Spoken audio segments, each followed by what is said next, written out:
And Hugh Miles has written extensively about Cairo and the revolutions in the Middle East. And let's now get some analysis from him right now. Mr. Hugh Miles, welcome to RT. It's good to have you with us. So why do you think military has launched what is basically a full-on assault on two of the protesters' locations there? Why? Sorry, can you repeat the question? Why have them? Of course. So why do you think the military has launched what is a full-on assault, and why are they doing it now?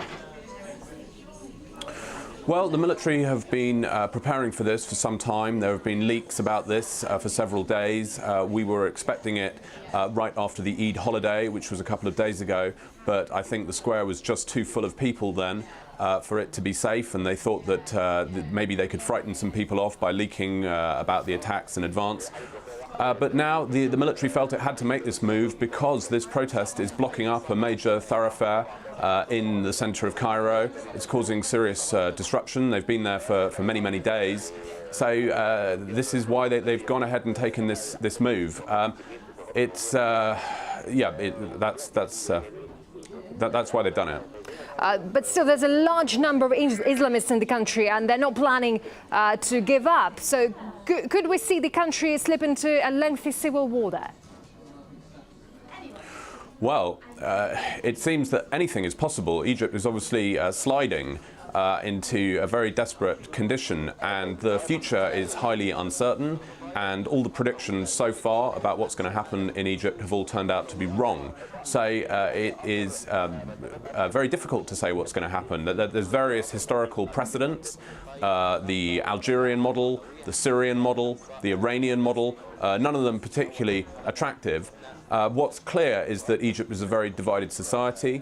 The Islamists, having won the last 4 democratic elections, are very popular. They can't just be swept under the table. It's not possible to turn the clock back to the Mubarak era. And that seems to be the plan at the moment for General Sisi and his backers to try and go back to the kind of status quo ante before the 2011 revolution. But I think if that is their plan, they are dreaming, because Islamists in Egypt are now used to being free and being able to practice their religion the way they want. And it's not going to be easy to deny these people what they've become accustomed to. Yeah, you mentioned history here. How come the Egyptian people are letting the army-backed government do what they do now, despite decades spent under military-type rule under Mubarak? Well, the Egyptian people are very divided. And we're not all behind this move at all. I mean, this is a move which is being orchestrated, as far as we can tell, by General Sisi and the army. Of course, the army have spent decades ruling Egypt and have long been opposed to the Muslim Brotherhood, and they're very separate from the Muslim Brotherhood. The army tries to keep the Muslim Brotherhood out of their ranks. So the army and the security services generally in Egypt are very used to dealing with this enemy. So this is kind of back to the old school. It's back to the old rule book in Nasser's time or Mubarak's time, that Islamists are a threat to the state and that they can be locked up, repressed, shut down, and that's what we're seeing now.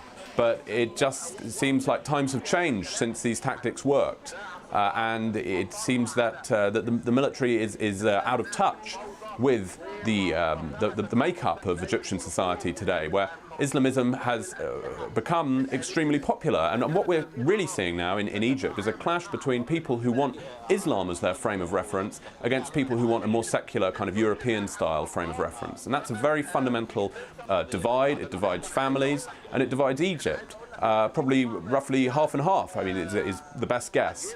So Egypt has to find a way of squaring this circle, and the obvious way is to have some kind of political reconciliation, some kind of power-sharing government where, for example, President Morsi is allowed back, but he has no other Muslim Brotherhood ministers, and Mohammed al-Baradei is his deputy, and maybe Hamdin al-Sabahi can run this ministry, and Amr Moussa can run another ministry. So everyone shares power, like as happened in South Africa after the end of apartheid. But unfortunately, there's been no indication of any kind of broad, inclusive, reconciliatory gesture.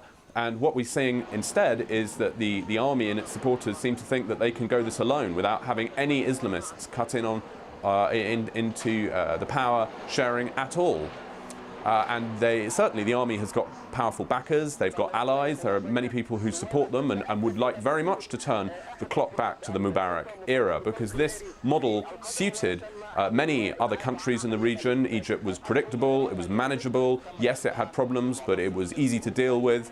And the alternative, which is an Islamist style government, is a huge unknown quantity which frightens just about every country in the region and many countries in the West. Journalist and author Hugh Miles, thank you very much indeed for your insights. Thank you.